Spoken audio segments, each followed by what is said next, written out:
selamat datang di Batak Nesia Channel.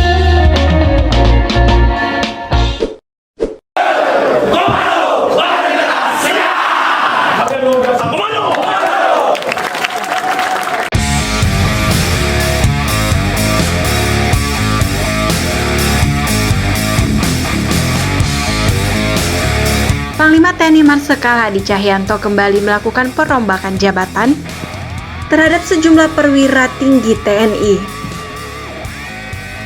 Setidaknya ada 60 pati dimutasi dan mendapat promosi. Salah satu perwira TNI Angkatan Darat yang mendapat promosi jabatan adalah Kolonel Deddy Suryadi.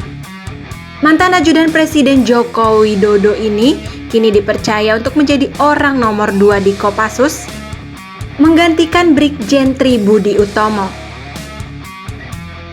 Pak Deddy mengemban tugas baru sebagai Wakil Komandan Jenderal Kopassus.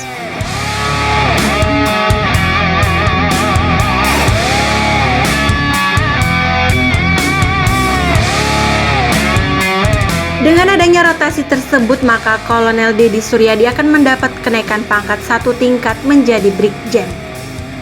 Rotasi dan mutasi jabatan tersebut dilaksanakan berdasarkan surat keputusan Panglima TNI nomor Kep/684/8 Romawi/2021 tanggal 2 Agustus 2021 tentang pemberhentian dari dan pengangkatan dalam jabatan di lingkungan Tentara Nasional Indonesia.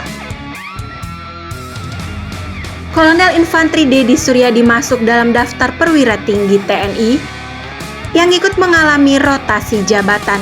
Beliau sebelumnya Komandan Komando Resor Militer atau Korem 074 Waras Tratama Surakarta, Jawa Tengah. Beliau juga sempat dipercaya untuk menjadi ajudan Presiden Jokowi selama 2 tahun, mulai dari tahun 2017 hingga tahun 2019. Sejak saat itulah karirnya di dunia kemiliteran terus melesat.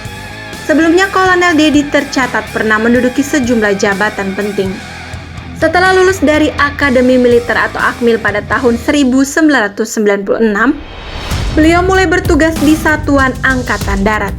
Lulusan terbaik Seskoat tahun 2010 ini pernah menduduki beberapa jabatan seperti Komandan Detasemen Markas Kopassus, Komandan Kodim 0623 Cilegon, Komandan Grup 2 Sandi Yuda, dan lain sebagainya.